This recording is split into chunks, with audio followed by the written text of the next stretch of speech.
श्रीकृष्ण सुदामा कविता. भगवान श्रीकृष्णाचा सुदामा नावाचा एक मित्र होता. सुदामा गरीब ब्राह्मण होता.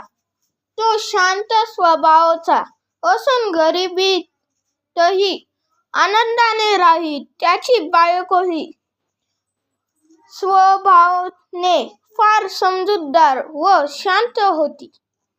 पण घराच्या गरिबीमुळे ती फार दुःखी होऊन एक दिवस सुदामाला म्हणाली, तुमचा मित्र श्रीकृष्ण द्वारका नगरीचा राजा आहे. त्याच्याकडे जाऊन काही द्रव्य मदत म्हणून घेऊन या. बायकोच्या आग्रहामुळे सुदामा श्रीकृष्णाला भेटायला जाण्यासाठी निघाला. बरेच दिवसांनी मित्र भेटणार. त्याला भेट म्हणून काय न्यावे व विचारात सुदामा पडला. त्याच्या बायकोने मुठ्ठीभर पोह्याची एक पुरचुंडी त्याला दिली.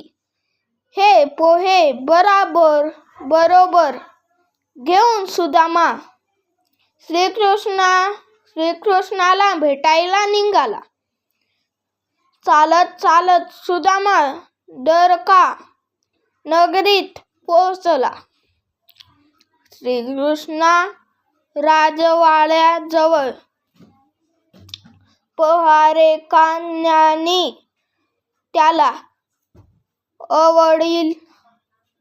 अडविले. ते त्याला आत जाऊ देईनात. तेव्हा सुदामाने पहारेकऱ्यांना सांगितले की आत जाऊन श्रीकृष्णाला सुदामा आला आहे एवढा निरोप पोहोचवा. निरोप पोहोचला. श्रीकृष्ण धावत बाहेर आला. श्रीकृष्णाने आनंदाने सुदामाला मिठी मारली व आपल्या बरोबर त्याला राजवाड्यात नेले. राजवाड्यात दोघांनी खूप गप्पा मारल्या. श्रीकृष्ण म्हणाला, काय रे वहिनींनी भेट म्हणून काय दिले आहे? पोह्याची चुरमुरी. सुदामाने श्रीकृष्णाच्या हाती देताच श्रीकृष्ण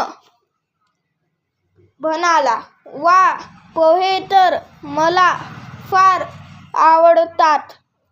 असे म्हणून श्रीकृष्ण आनंदाने ते पोहे खाल्ले. नंतर श्रीकृष्णाने सुदामाला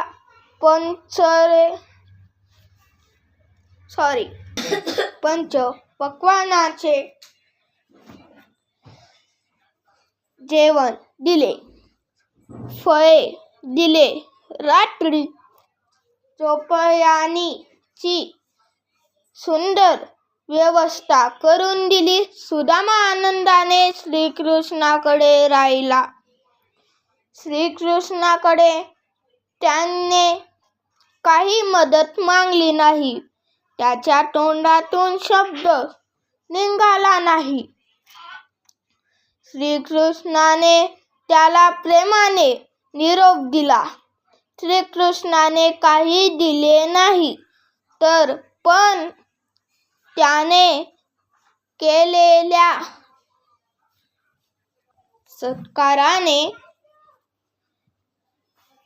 सत्काराने व आपण आणलेले पोहे श्रीकृष्णाने आनंदाने खाल्ले.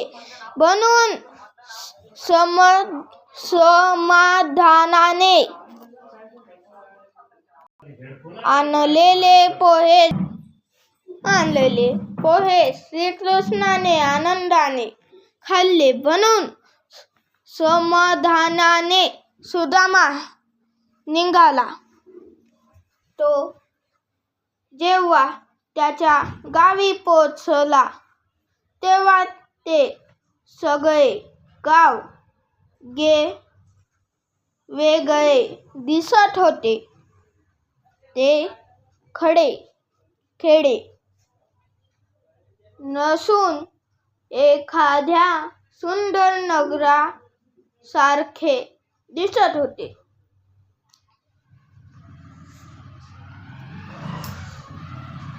सोन्या मोत्याने अलंकाराने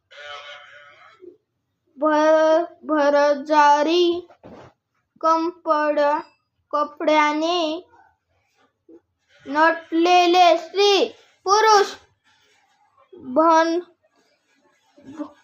पाहून त्याला आश्चर्य वाटले. सुदामा दिसताच सर्व जण त्याचे स्वागत करण्यासाठी पेढे आणले. त्याची बायको दागिना बरोबर घेऊन पंचरथी ओवाळण्यासाठी आली. तेव्हा सुदामाने ओळखले, हे सर्व काही श्रीकृष्णाची दिलेली आहे. श्रीकृष्णाची ही सर्व कृपा आहे. इथंच आपली कविता संपली. सबस्क्राईब